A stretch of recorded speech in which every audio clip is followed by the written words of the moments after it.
Saya mengundang saudara-saudara sekalian untuk turut bersama saya masuk dalam perjalanan keseharian untuk pembentukan kerohanian kita, di mana kita akan praktek solitude, silence, stillness, and scripture reading. Dan satu hari per minggu kita dedicate untuk bersama Tuhan. Dengan itu kita membangun ritme hidup yang baru. Hai teman-teman Bible Study, apa kabar? Well, kita semua melalui situasi-situasi yang masih mengekang kita ya, sehingga kita terbatas, bisa berjumpa, bisa berasosiasi, ketemu, semua masih PPKM. Tapi kita pakai PPKM ini menjadi perlahan-perlahan kita menanti-nanti Tuhan, supaya Roh Kudus bisa bekerja dalam kita. Wah, apa kabar semuanya? Hari ini saya mau sambut teman-teman setia kami, Ibu Ratna, dan juga Ibu Jane Carol, dengan teman-teman dan timnya dari Banyuwangi, dan juga John Carol Tangku dari Jayapura, teman-teman dari Sorong, dari Jayapura yang lainnya juga, Manado, Minahasa Utara, dan Pasar. Saya juga berdoa teman kita yang selalu setia hadir tapi mungkin sedang COVID terakhir ya, dalam peperangannya melalui cancer, Ibu Utaria dari Medan. Saya berdoa semuanya dalam pemeliharaan kasih karunia Tuhan. Di tengah-tengah ini kita ingat doanya Rasul Paulus sampai 3 kali jerit kepada Tuhan. Dan Yesus berkata, saat kamu lemah, kasih karuniaku lebih dari cukup. Saat kamu lemah, dia berkata, sehingga aku bermegah, di waktu aku lemah, Tuhan Yesus berkata, kuasaku jadi sempurna. Baik, kita akan berdoa untuk melanjutkan perjalanan kita menjadi world changer melalui bergaul dengan Tuhan dalam keseharian kita. Mari kita berdoa. Bapa, kami datang ke hadapan-Mu. Kami berterima kasih untuk pertemuan sore hari ini. Semua karena kasih karunia. Semua karena Engkau turut hadir. Kita yang nggak mampu, kita yang lemah, datang kepadamu, Kau mampukan karena kekuatan-Mu.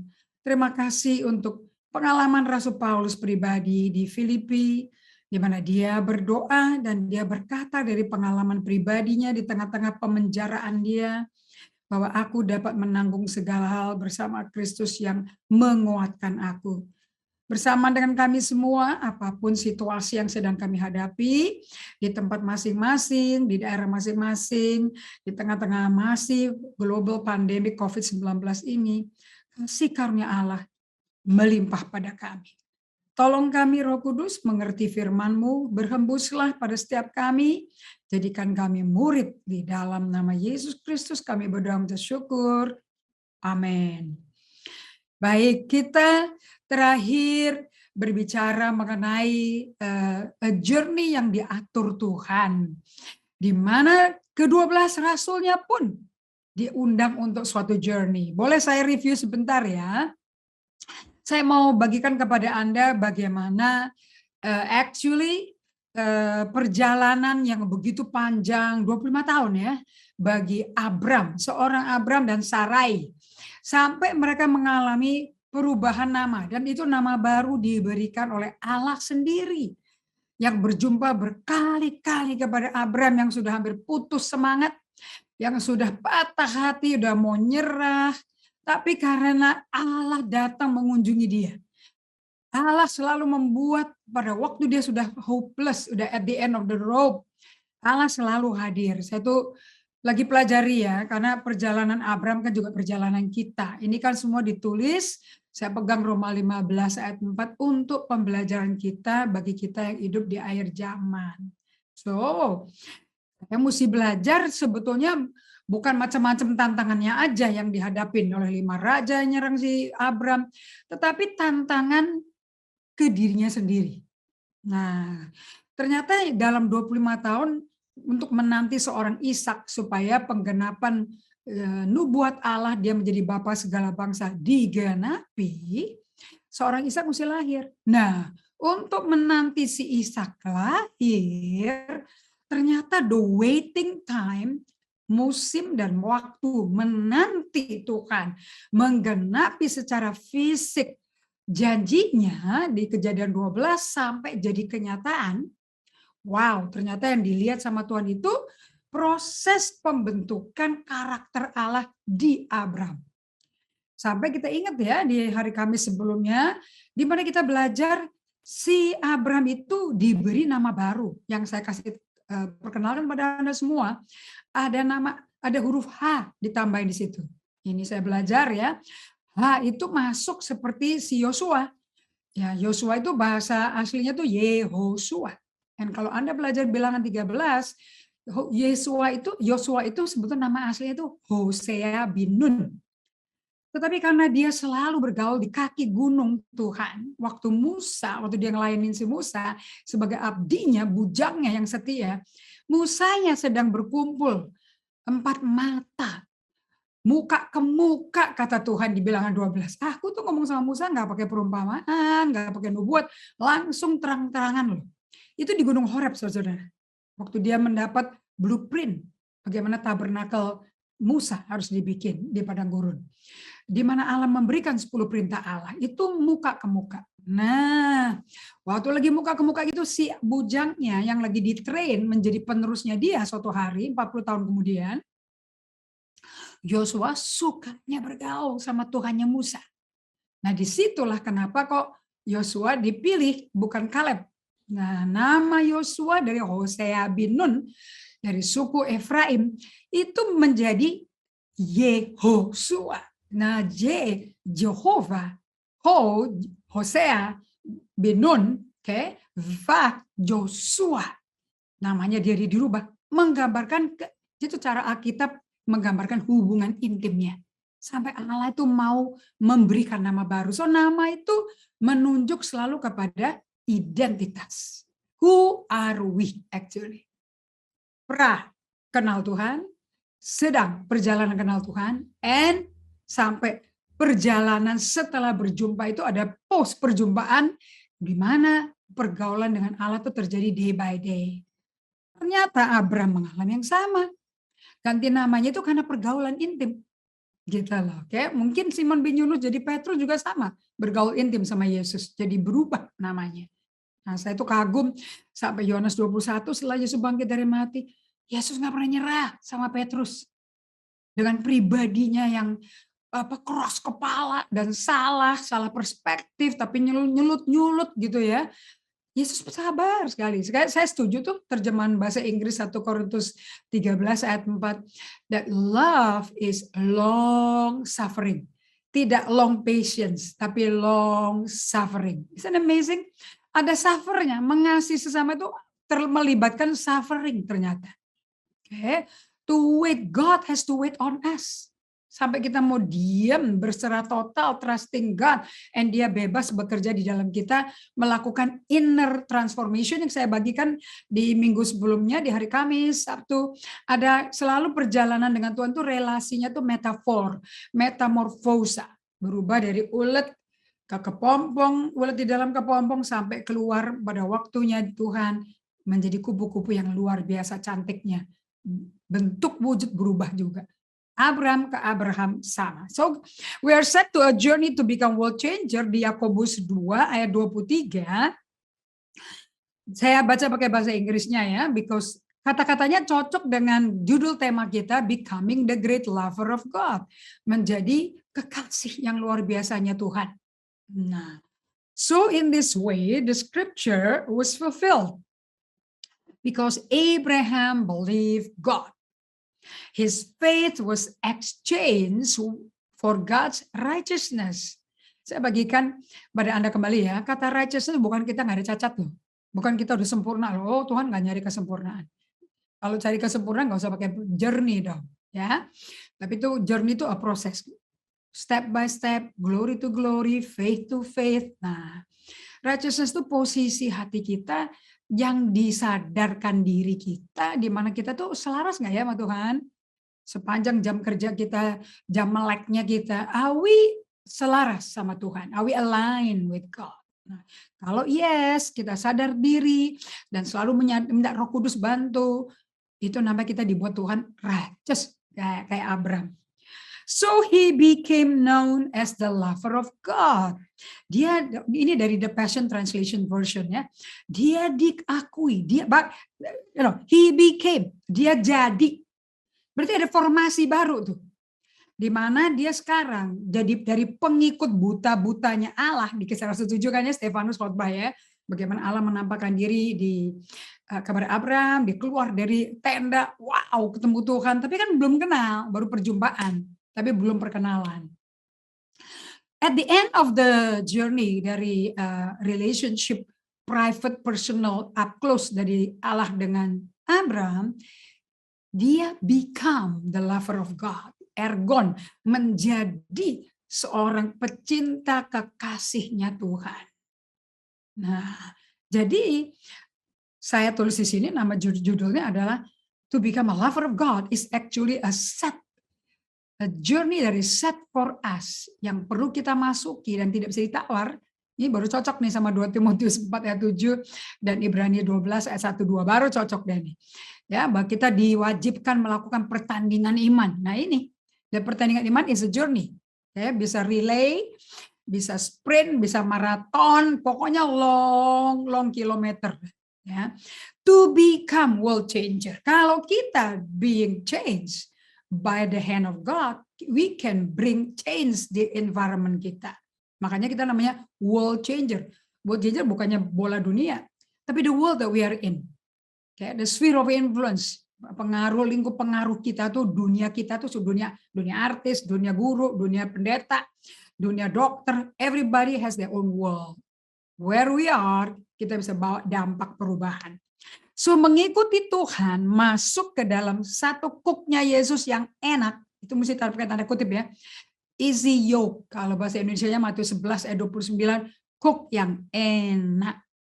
Sekeliling padang gurunnya kita, ternyata dulu saya pikir padang gurun itu saya itu digosongin, dibakar, diproses habis-habisan. Ternyata padang gurun itu tempat Tuhan mau ketemu kita. Waktu Yesus di padang gurun 40 hari, setelah 40 hari 40 malam puasa, nggak makan, nggak minum, dalam fisik paling lemah sebagai manusia, malaikat datang selalu nguatin dia. So he encountered angels, sampai akhirnya he encounter the power of God, sampai dia menjadi seperti Allah. Dibawa masuk ke sinagoga, dikasih gulungan kitab Yesaya, bang, dia berkata, today history is being fulfilled in me.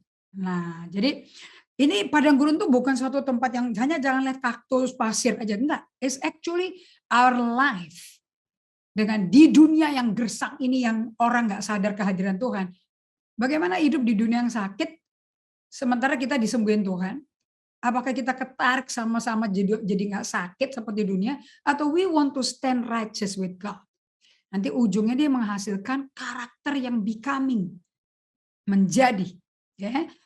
Jadi tujuannya itu masuk ke padang gurun itu untuk mengalami transformasi karakter yang diingini Tuhan. Abraham nggak tahu karakternya berubah.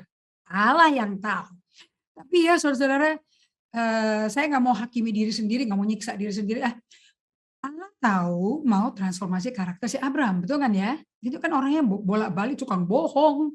Dan itu nurun loh ke Ishak, nurun ke Yakub, bahkan ke 12 cicit-cicitnya, nurun semuanya. Bahkan diduplikat, dimultiplikasi ke dustanya itu. Nah, Abraham nggak tahu loh kalau perjalanan itu dibikin 25 tahun diizinkan karena Tuhan perlu molding, melakukan metamorfosa di dalam Abrahamnya. Karena bagaimana hati kita, begitulah perkataan kita, begitulah pikiran kita. Dan bagaimana pikiran kita, Amsal 23:7, that's the way we are. As a man thinketh, so are we. Bagaimana orang berpikir, begitulah kita. As a man think in his heart, so are we. Jadi memang hati kita ini mesti jaga baik-baik ya. Amsal 4 ayat 23. Nah, karena itu tempat Allah ngomong sama kita, Allah kenalan sama kita, Allah taruh impresi sama kita. Oh, guard your heart with all diligence, above all else. Kalau bahasa Inggrisnya ngomong gitu, di atas segalanya jaga hati kita. Nah, mari kita masuk ke Bilangan 14 ayat 24. Mau kenalin ya mengenai Kaleb dan Yosua. Ini juga mengalami transformasi. Jadi orang-orang yang dipercaya Tuhan mengemban visi sampai dari mimpi menjadi kenyataan. Mungkin bukan di generasi dia, mungkin di generasi penerus dan cucunya penerus bahkan ya. Itu butuh transformasi karakter sebetulnya. The way Jesus wants it. Nah, Bilangan 14 ayat 24 bahasa Indonesia ya. Tetapi hambaku Kaleb, karena lain jiwa yang ada padanya, dan dia mengikut aku. Nah, ingat ya, panggilan Yesus kepada 12 rasul cuman be a follower of Jesus loh.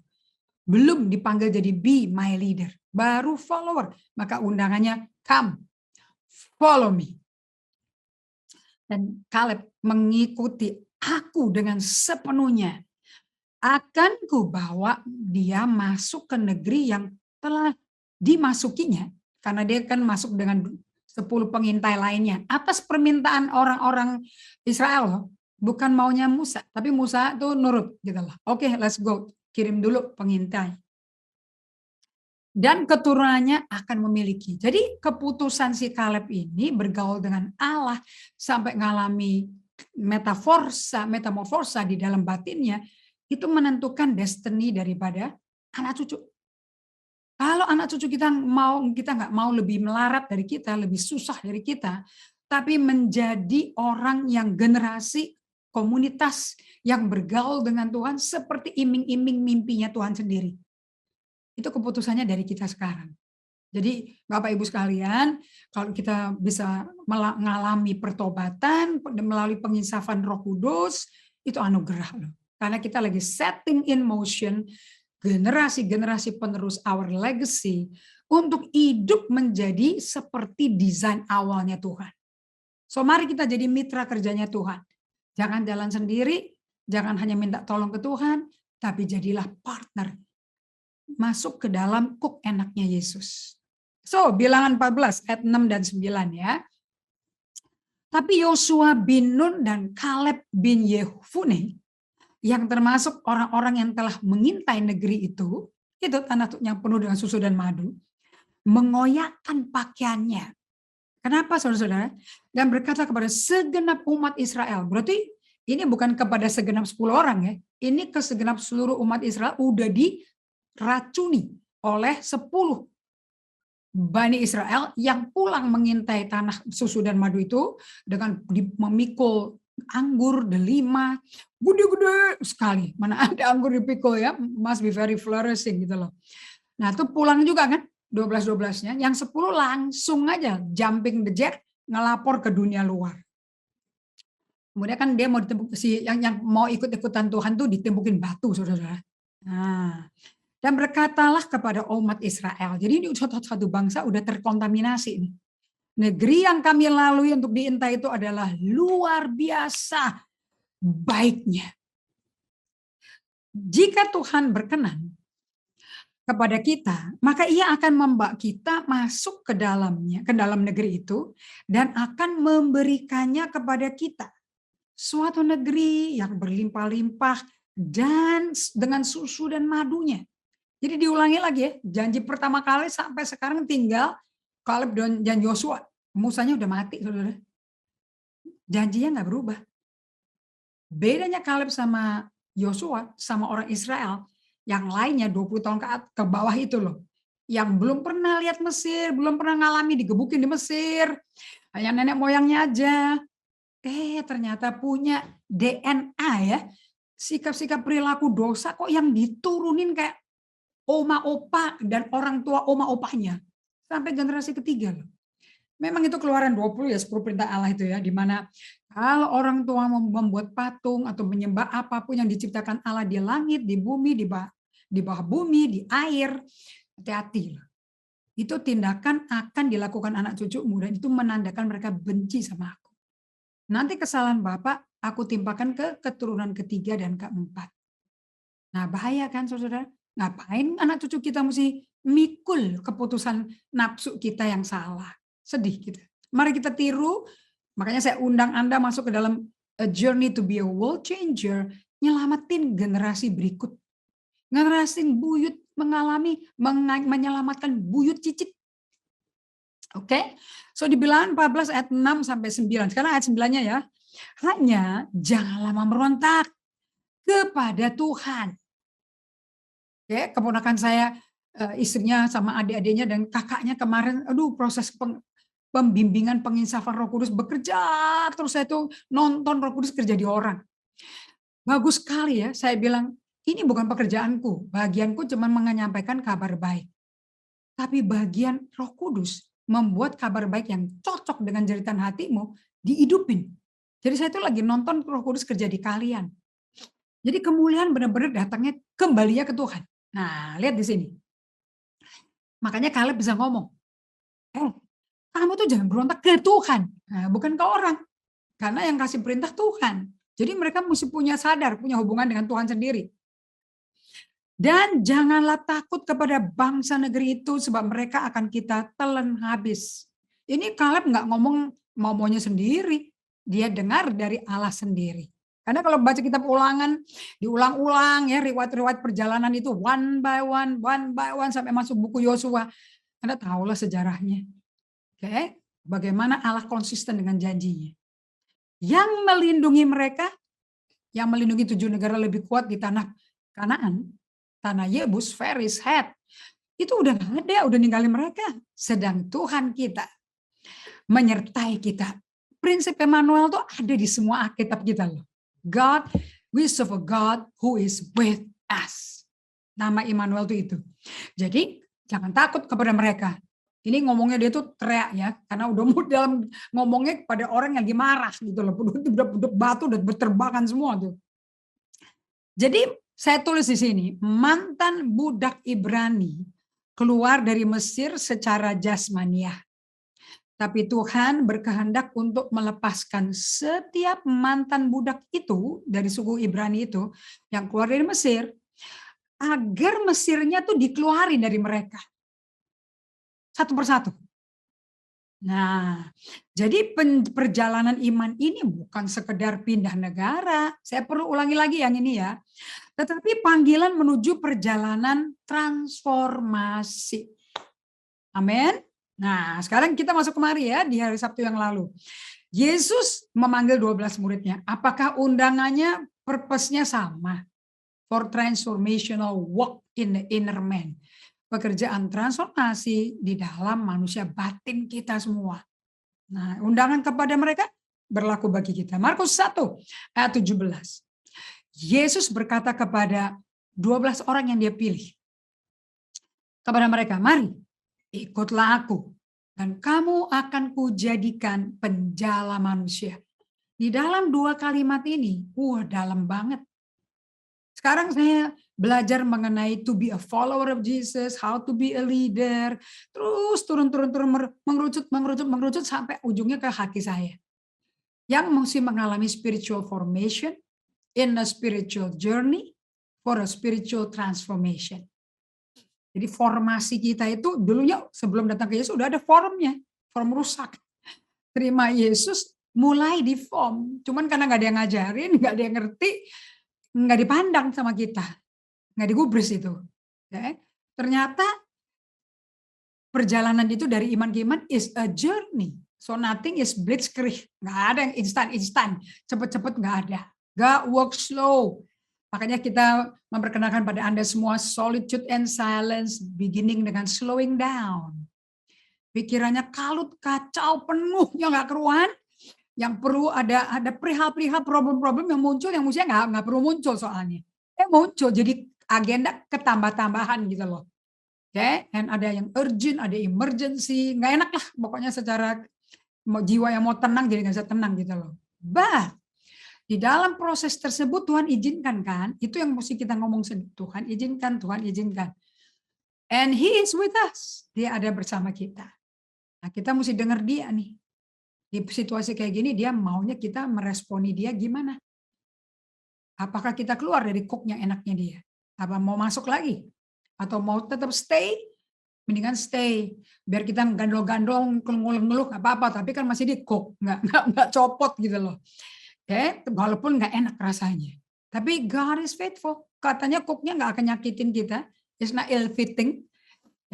Itu tapi nyaman dan enak. Bikin bebannya jadi ringan. Mari kita lanjutin ya.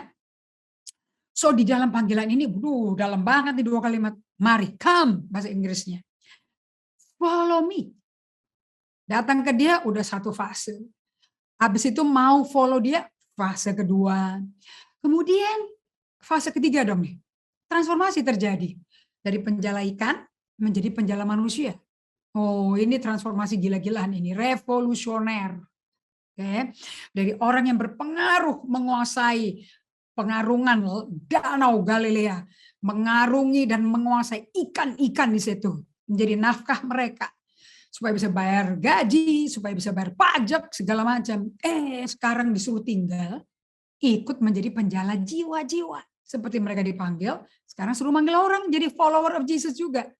Nah itu bikin kita tanpa mencuri kemuliaan Allah, orang itu pada nyari Yesus, itu luar biasa. Itu benar-benar pengikisan ego, kesombongan kita. Karena kita nggak ambil atribut. Itu gara-gara gua tuh dia bertobat, nggak bisa. Karena pengalamannya tuh orang sama Tuhan nggak sama kita. You know, that's a humbling process. Ya, karena tanpa humility Tuhan nggak bisa kerja. Nah, lihat di ayat 14-nya. Kemudian ketika ia berjalan lewat di situ, ia melihat Lewi anak Alfius duduk di rumah cukai. Anda tahu kan tukang cukai ngapain? Tukang pajak, tapi zaman itu tukang peres. Lalu dia berkata kepada si Lewi ini, ikut aku. Nah ini nggak pakai kata mari ikut aku, tapi ikut aku. Itu kayak komando. Maka berdirilah Lewi itu lalu mengikuti dia. Isn't it amazing? Ini amazing loh. I wonder kita kan disuruh seperti jadi serupa Kristus ya. Ini bisa mempengaruhi orang-orang yang punya jabatan, kerjaan solid loh. Itu bisa main tinggal gitu aja loh. Ini kan income loh, si Lewi ini. Bang, dia tinggal gitu aja loh. What is in Jesus ya? Bukankah kita sebagai penginjil, sebagai rasul, urapannya kan juga mesti begitu, menangkan jiwa dulu kan. Kalau rasul kan kehebatannya sampai bangun fondasinya, kemudian bantu nemenin mereka dengan 4 jawatan lain, bangun bangunannya, supaya nggak gampang hancur pada waktu badai datang, taufan datang gitu kan. Supaya kita make sure fondasinya bukan pasir, tapi batu karang yang kokoh Yesus tentunya. What is in Jesus? Kok bisa powerful banget ya? Kamu pakai 2 kata, ikut aku. Dan mereka ganti haluan hidup. Don't you want to be like Jesus? Nggak ada pilihan. Memang kita mesti seperti Yesus. Tapi ini menjadi itu ya, teaser gitu loh ya. Menjadi penggoda supaya kita kepingin bisa kayak begini nih. Dan aku mau kayak orang jadi kayak begini. Jadi keluarga tuh anak nakal berontak-berontak. Ikut aku, langsung ikut. Jadi nggak usah pakai rotan-rotan gitu loh ya. Ikut aku gitu loh ya. Pasangan Anda yang belum bertobat, ikut aku mas, ikut aku sayang, boom, langsung ikut. Bukankah indah sekali? Tapi ngalami proses menjadi serupa Yesus level itu, kita belajar dari Yosua, belajar dari Kaleb, belajar dari Musa, belajar dari Abraham. Nah, makanya perlu merenungkan firman pagi, siang, dan malam. Kita lanjutin. Panggilan Yesus mengundang 12 murid-muridnya adalah sebuah perjalanan transformasional. Secara personal, secara pribadi. Bukan ke suatu destinasi. Destinasi itu lokasi, venue. Tentu destinasi mereka negeri dong, penuh susu dan madu. Tapi Anda tahu kan si Abraham nggak pernah lihat tuh susu dan madu. Yang dilihat kan pasir melulu. Betul nggak? Nah, kalau nggak salah dia matinya juga di daerah Kanaan, dibeli tanah sendiri itu di Sukot kalau nggak salah itu apa Sikem deh ya. Nah, ini adalah perjalanan rohani, spiritual journey. Saya kutip ya dari Robert Mulholland, menjadi manusia baru dalam Kristus, becoming the true you, the authentic you to becoming the new man in Christ. Efesus 4 ayat 17 sampai 25. Yang kudus, dengan identitas dan panggilan dalam Kristus yang unik. Nah, this is deep. Okay. So David G. Banner seorang hamba Tuhan, teolog dan psikolog dari Kanada. Beautiful book yang dia wrote. He said the soul's journey in Christian spirituality is a journey of becoming, not of doing. Saya ulangi lagi ya, dari David G. Banner. The soul's journey, perjalanan si jiwa ngikutin Roh Kudus. Itu adalah suatu kerohanian dari orang Kristen yang bentuknya suatu perjalanan menjadi serupa dengan becoming, ergon. Bukan mengenai sekadar menemukan destinasi. Tempat akhirnya gue sampai deh nih. Oh bukan, gak ada hubungan sama itu. Karena kita lihat si Abraham gak nyampe tanah perjanjian susu dan madu. Musa aja gak bisa masuk. Bukankah kuburannya orang pada bingung gimana dan menjadi perdebatan antara malaikat Mikael dan iblis si Lucifer. Anda baca kitab Yudas ya, suratannya Yudas itu. Okay. So we have to know that perjalanan ini is 100% nothing to do dengan menemukan tanah. And so it's not about doing. Bukan fokus buat kerja buat Tuhannya yang penting. Okay. So transformation in Christian spirituality move from the inside out. Jadi selalu transformasi dalam kehidupan orang Kristen. Itu pergerakan dari dalam keluar. Jadi yang menjadi pusat perhatian Yesus tuh apa di bumi? Intelijensia orang, harta karun nenek moyang, atau the heart? Hati kita yang menjadi perhatian total Tuhan.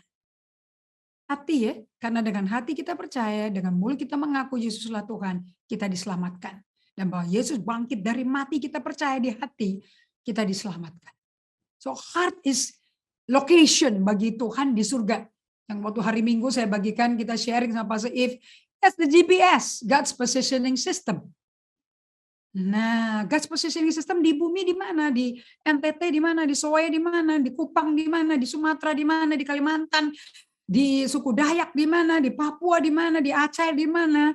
Di Dumai di mana? You know, Tuhan mau lihat ada nggak hati-hati yang masih ada iman. Itu kan Lukas ya, katakan itu Lukas 18 tuh. Belajar bagaimana doa tuh mesti resilient. Kayak janda itu yang ganggu hakim yang jahat, yang gak peduli Tuhan, gak takut Tuhan. Tapi akhirnya juga nyerah gitu loh. Itu Yesus menggambarkan, kalau hakim jahatnya gak mau tahu Tuhannya nyerah, apalagi Bapakmu di surga, pastilah kamu dikasih jawabannya. Terus ditutup ayat 8-nya, tahu gak ngomong apa? Maka dia wonder, apakah masih ada iman di bumi? Lucu ya. Jadi dia sambungnya tuh ke akhir zaman waktu dia return gitu loh. So it's a journey. While in the journey, be resilient. Jangan cepat nyerah. Tetap keep on keeping on, coming to God. Karena dia kepingin beserta kita. He wants to be with us. So the heart is Christ Jesus constant emphasis. Penekanan konstan dari Tuhan Yesus dalam kehidupan setiap orang percaya. Mau level iman kelas apa nggak masalah. It's only your heart. Nah, coba ya kita menata pikiran kita nih, bukan deposito kita, berangkas masa tua kita buat anak cucu diwarisin, tapi hati kita. Karena dari dalam hati itu keluar aliran-aliran air hidup. Yohanes 7 ayat 37 39 ngomong gitu. So God is bubbling wisdom from inside. Mau diapain tuh harta-harta karun? Gedung, tanah, bangunan, cash, whatever it is lah. Legacy apa yang mau ditinggalin? Ternyata hati. A kind of heart. Saya baru bantu melayani keponakan yang istrinya kehilangan mamanya. Wah, yang diomongin tuh pernyataan terakhir sebelum waktu habis mereka ekspresikan sebelum penutupan peti ya, itu yang sangat dramatis tuh. Anak yang bungsu ngomong, memang fisik mama nggak ada sama kita, tapi hati tetap bersama. Hati mama tuh tetap sama kita, dan hati kita masih sama mama. Nah ini yang nggak bisa ini invincible ya, but real. Relationship is heart to heart, gitu loh. Sama almarhum juga, gitu loh ya. So banyak dia tanya sebelum paginya tuh desain kuburannya gimana supaya nggak menyembah berhala, karena yang awalnya didesain kan masih menyembah kehormatan orang papahnya, tapi papahnya ternyata tadi pagi saya dengerin udah biasa ketemu hamba Tuhan di rumahnya waktu dia lagi sakit sebelum terbang ke Singapura, mau terima Yesus tapi ya walaupun pro forma ya, tapi akhirnya kan dia tutup dengan memuji Tuhan sebelum menembus napas terakhir. So the heart, God is at work with our heart.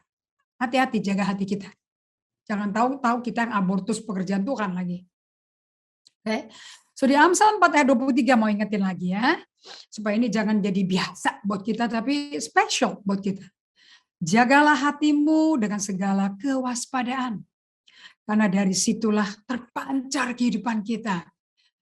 Above all else, guard your heart. For out of it is the fountain of your life. Air mancur kan bagus ya. Orang suka nonton kan ya. Nah, air mancur kita bagus nggak, saudara-saudara? Itu yang Tuhan concern. Dan mau kita diingetin Roh Kudus ke situ terus.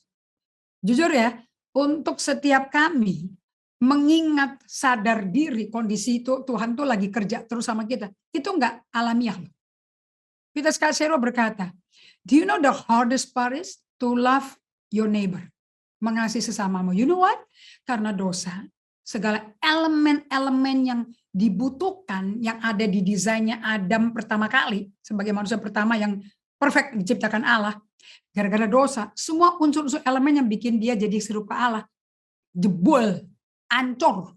Jadi, melalui emotionally healthy relationship, ditulis sama si Peter Scarsero, do you know why I give you a skill? 8 skill. Okay, untuk menolong kita supaya kita bisa praktek mencintai sesama, hormati sesama. Karena apa? Nggak ada, di kita tuh nggak ada. Jadi kalau mau mengasihi sesama secara alamiah, zero konten. Justru mesti diisi kontennya. Solitude Challenge membuat tangki kasih kita diisi sama kasih agape kan. Berapa banyaknya, volumenya tergantung berapa seringnya Anda datang pada dia. Kedua, biar ada kasih Allah diisi. You don't know, you don't have the knowledge, the skill, how to relate to one another. How to be understanding, aware of other people's situation, emosinya orang kayak apa. Kita juga gagal.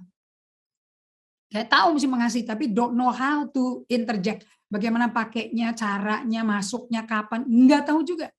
So we learning by doing, by many mistakes. Nah, makanya it is a journey. It's not an instant transformation, nggak begini balik tangan, enggak. So changes in motive of the heart itu sangat penting. Motive count. Ini yang ditulis sama Peter Scarsero and David G. Banner. Hati itu udah nomor 1. Nomor 2, motivasinya dong. Dicek juga. It counts in how I can transform you, kata Tuhan. Okay, so kalau motivasi kita nggak mau diarahkan, return to God, jadi dia nggak bisa ngapa-ngapain dong. Dia kan nggak bisa memaksakan dirinya untuk bekerja di hati yang nggak mau balik ke dia. Motivasinya kalau balik ke dia juga ngapain? Banyak kan motivasi macam-macam kan. Nah, sejujur-jujurnya kita mau tulus, yet we are not pure, kita perlu dimurnikan. Makanya kita masuk dalam berbagai pencobaan-pencobaan. 1 Petrus 4 ayat 12 untuk jangan shock ya kalau didatengin masalah, problem, penderitaan. Kenapa? Karena kamu lagi diuji. Nah, supaya kamu dimurnikan. Sampai kamu berkenan sama Tuhan. So ini paralel berbarengan nih terjadinya nih. But the good thing is, God is with us. Berarti dari pihak Allah, He's always a lover to us. Dari pihak kita, mesti belajar kuliah menjadi kekasihnya Tuhan. Oke, kita lanjutkan ke Matius 5. Di mana di sini Yesus dalam perjalanan kita menuju mengalami transformasi by the hand of God. Itu namanya yang kita kenal dengan Yesus memuridkan kita. Pemuridan itu hanya discipleship itu comes from Him. He is the great discipler. Karena Yesus tuh murid pertamanya Allah di bumi sebagai manusia wujudnya yang dimuridin Allah langsung. Makanya dia sebagai murid, katanya kita dengar ya. Saya juga baca di bukunya Ruth Haley Barton lagi. Dia tulis di prakartanya. It says when the disciple is ready, the learner is ready, the teacher comes. Itu loh, gurunya datang. Jadi kalau kitanya juga lagi nggak siap mau diajarin Tuhan, kita nggak lagi fokus ke Tuhan, nggak lagi sadar Allah, dia mau kerja apapun juga kita lewatin loh, sehingga dia nggak bisa kerja. Kita tanpa sadar menghambat Tuhan bekerja. So he wants to transform us. He is our disciple. Yesaya 54 ayat 13, dan Allah sendiri akan memuridkan anak-anakmu. Besar damai sejahteranya. So we need to experience as a child of God, dimuridin Allah. Yesus itu yang pertama, saudara-saudara, 30 tahun pemuridannya. Makanya pas diluncurkan pada usia 30 tahun jadi rabi, dia dibaptis Islam dulu. Ikutin deh peraturannya, sebagai manusia mesti ngalami apa, dia ikutin. Gak ada satupun yang dicoret sama dia. Dia nggak minta special leeway, privilege, nggak ada. Karena dia yang bikin hukum. So he has to abide to the law. So dia dibaptis Islam, langit kebuka, Roh Kudus turun, dicurahkan. Allah berkata, ini loh anakku, kepadanya aku berkenan. So we have to go through that experience too. Karena kita pengikut Yesus kan. Nah, dan kita juga ditetapkan Allah sebagai Efesus 1 ayat 1-2, anak Allah yang kudus dari awalnya. Sebelum ada Adam, sudah ada di pikiran Allah. I want to have my own children yang holy like me. Makanya bumi bisa kayak surga gitu loh. Oke, lanjut. Di Matius 5, dalam perjalanan itu Yesus tuh merubah standar bagaimana kita hidup. Oke, karena motivasi hati kita dimurniin.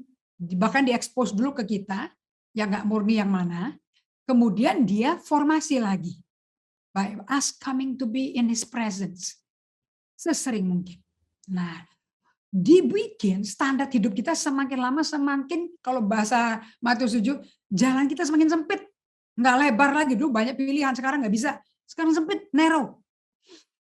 Pintunya sempit, jalannya sesak. Atau pintunya sesak, jalannya sempit. Dan sedikit minoritas yang ikut. Majority take the easy way. Tapi saya percaya Anda semua yang Bible study sama saya, kita mau belajar dan memilih dengan bulat tekad jalan yang sempit itu, pintu yang sesak itu. Toh kita disertai Tuhan, jadi nggak usah takut gitu loh. He is our helper, He is our savior, He is our deliverer. Dia adalah Allah sumber grace of God yang memampukan kita menolak nafsu daging dan berkata ya kepada kehendak Allah. Right? Lanjutin ya. Yesus menetapkan standar lebih tinggi. Matius 5 ayat 27-28. Ini benar-benar amazing. Dalam journey we will go through from glory to glory, faith to faith ya. Kamu telah mendengar firman kan? You have heard of old, kalau bahasa Inggrisnya ngomong gitu. Jangan berzina. Oke. Tapi aku berkata kepadamu. Ini saya persingkat ya, Bapak Ibu sekalian ya. Nanti kalau nggak kepanjangan kalau saya kutip semua ayat. Apa sih standar yang lebih tinggi yang Yesus set di dalam metamorphosis, journey of metamorphosis? Apa? Dia berkata begini. Kan ini kan Matius 5 nih, ayat 28 ya. Kamu kan pernah dengar kan ada perintah jangan berzina kan? Tapi aku berkata, barang siapa melihat aja perempuan dengan nafsu udah berzina, seperti orang bersubungan badan. So standarnya lebih tinggi dong. Kalau perjanjian lama kan ketangkep basah lagi melakukan kayak wanita Yohanes 8 tuh, yang diseret di muka umum sedang in the act of adultery, ditangkap, diseret sama orang Farisi, ditaruh di depan kakinya Yesus, kemudian dibilang, kamu mau ngapain? Kata hukum Musa, mesti dirajam mati loh. You mau ngapain? Dan Yesus berlutut kan, dia tulis-tulis di tanah. Benar apa yang dia tulis, right? Saya juga nggak tahu. Saya nggak mau nebak. Kemudian dia mengatakan satu statement yang bikin semua orang itu suka nggak tahu direndahkan hatinya. Kalau di sini ada satu orang yang belum pernah berdosa, tolong rajam batu pertama.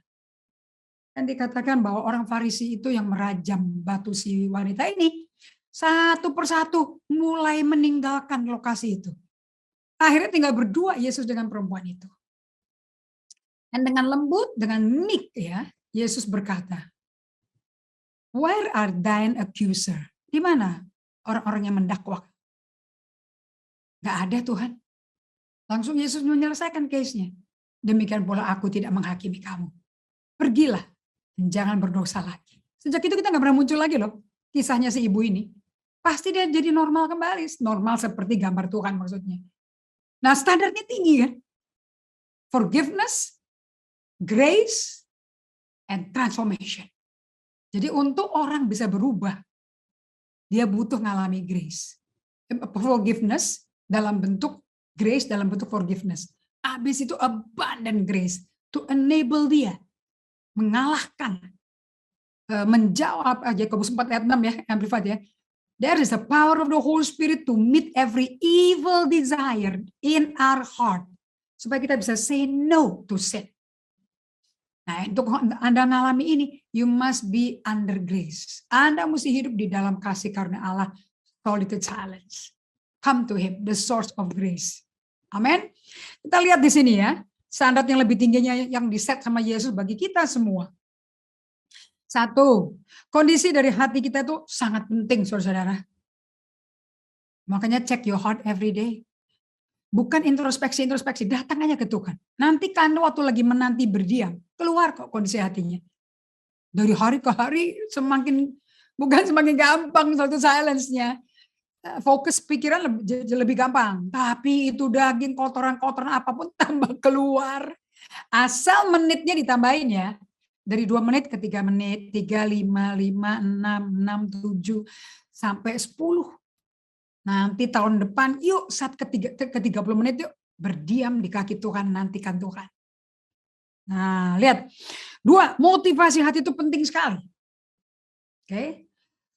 Pikiran pribadi itu penting. Apa sih yang kamu pikirin? Motivasimu apa melakukan itu?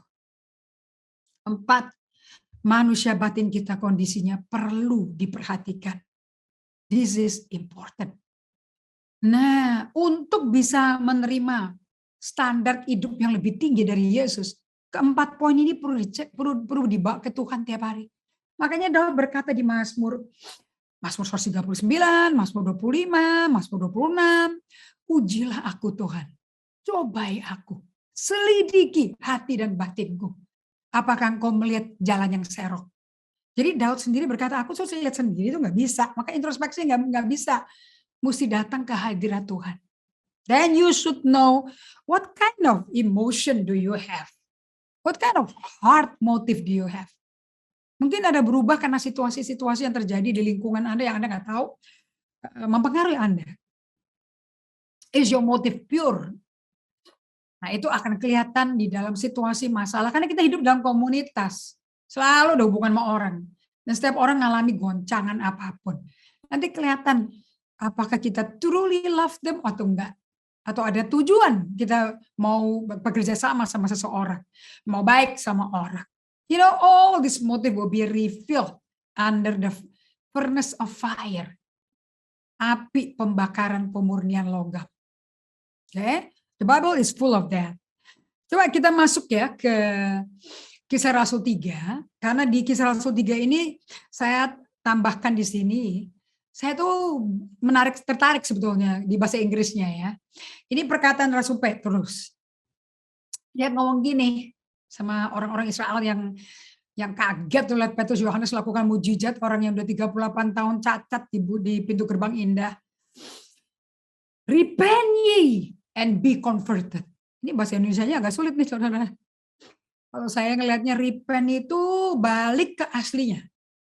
Kan kembali ke aslinya kan. Pen tempat paling tinggi. Asli yang paling tinggi modelnya itu kayak apa? Ya kayak Adam sebelum jatuh dalam dosa. Cuman karena Adam udah gagal, ada Adam kedua ya. Adam yang adalah kebangkitan kehidupan Yesus Kristus. Right?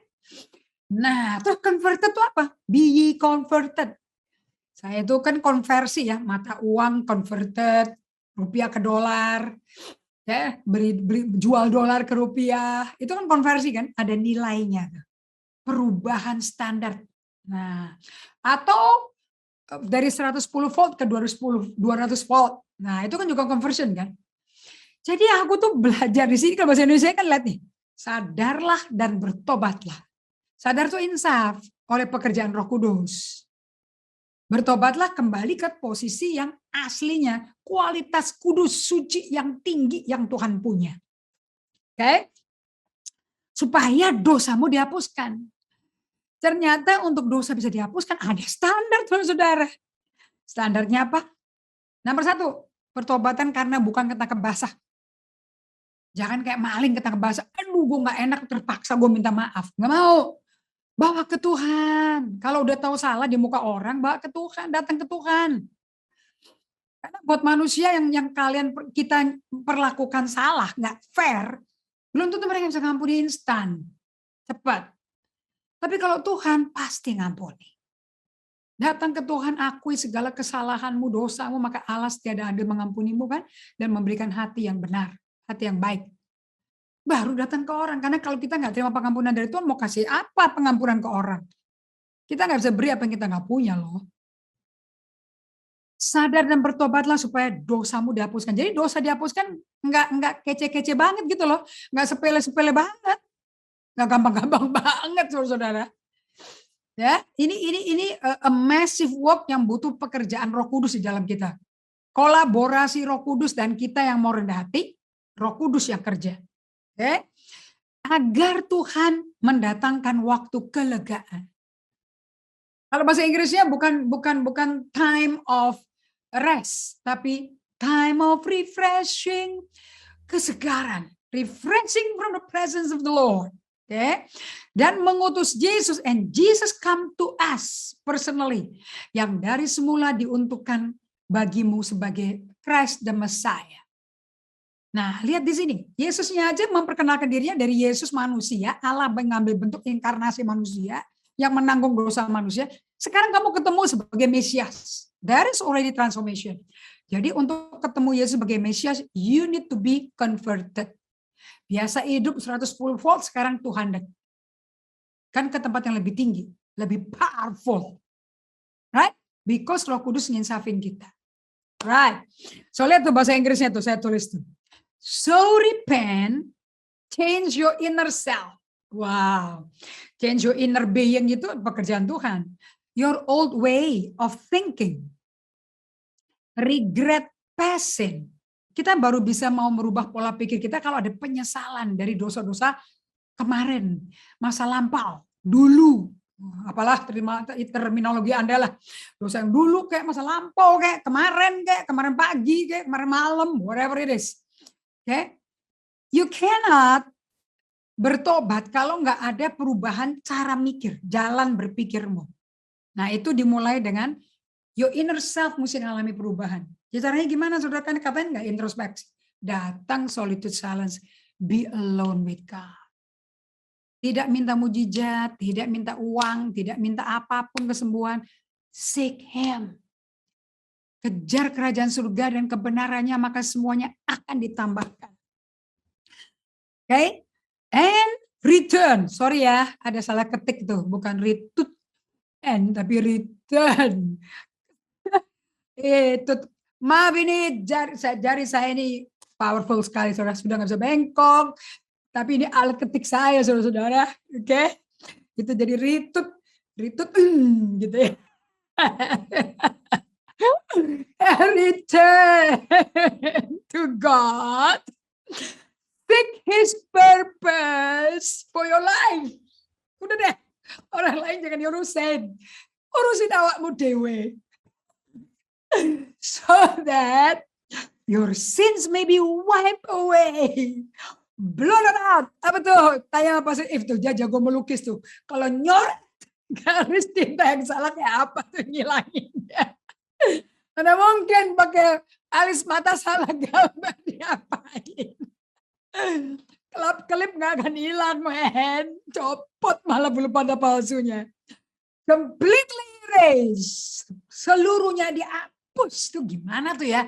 Kalau aku pakai Tipex masih ada sisa-sisa loh, blurry-blurry yang muncul.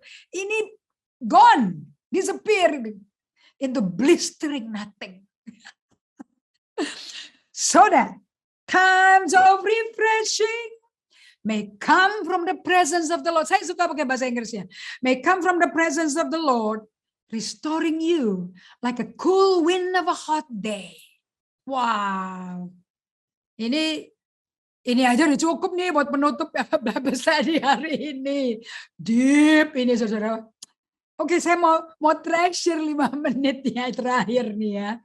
Treasure 5 tuh angka grace loh. Kasih tahu apa bahasa If 5 BTS ku tuh. 5 itu angka grace, bukan angka kelap-kelip gitu, saudara. Aku mau tutup di sini, pakai ini bagus banget. So repent, coba tuh ya, gampang banget ketemu Tuhan kalau Anda bilang susah. Anda salah baca Alkitab kali ya.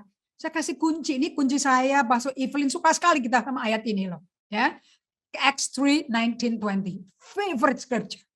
Okay. So repent, change your inner self, your old way of thinking, regret your past sins, and return. Pasti Puput sudah menggantikan tut menjadi R. Return bukan retut ya. Return to God, bukan ke gereja aja. Gereja kan cuma organisasi. Return to God, and then you return to the family of God, gitu ya. By seeking His purpose for your life, man. Jadi purpose driven life itu penting, saudara-saudara. Oke, so that your sins completely nggak ada bayang-bayang lagi yang menghantui Anda, hilang. Sehingga Anda tuh yang katanya pernah menjadi pembunuh berseri kayak Paulus, Rasul Paulus, enggak ada loh dia sama mengenai itu loh. Benar-benar. Kalau sampai diingetin dia jadi humble banget. Kayaknya gue tuh prematur. Sebagai rasul gue prematur katanya, dia ngomong kayak gitu loh. You know? And so that times of refreshing. Bapak Ibu sekalian, Pak Ludiman, Pak Martin, Jayadi, semua hamba Tuhan terkasih di dalam Tuhan. Ibu Jane, Carol, Pak Richard. God wants to visit us dengan refreshing presence. Ini hanya dapat terjadi by being alone with God. Okay, will come, and what to the presence come? Apa yang terjadi? Look. Restoring us like a cool wind on a hot day. Kalau kita lagi kepanasan gitu ya, itu ada angin sejuk lewat gitu. Rasanya kayak apa ya? Kayak wajahnya Pastor Ibu. Dia sampai beli fan kecil. Sampai pingin dapat kesejukan. Yes. Kita mesti nunjukin tuh tim BTS kepada teman-teman Bible Study. The little Winnie the Pooh. Tapi itu alat penginjil loh di daerah-daerah. Anyway, kita akan masuk ke perjalanan jiwa kita mengikuti pribadi Yesus, bukan peta dunia, di hari Kamis ya, saudara-saudara. Okay. And we want to make sure that melalui Bible Study ini, you and us, me and my BTS team, tidak ada satu yang terlewat sama Tuhan. We are actually in that journey with God. Mari kita berdoa, saudara-saudara. Kita mau meteraikan semua belajaran firman hari ini. Amin. Bapa kami yang di surga, wonderful Father, wonderful Lord Jesus. We thank you for your guidance, for bringing us to understand the journey. Thank you Roh Kudus, menjadi guru kami, penuntun, pewahyu kami, supaya kami bisa paham dan mengerti jalan pikiran Tuhan. Berkati semua anak-anak-Mu yang sudah mendengar, meteraikan firman yang mereka dengar. Membuat Roh Kudus tolong kami menjadi pelaku firman ini by coming to you daily.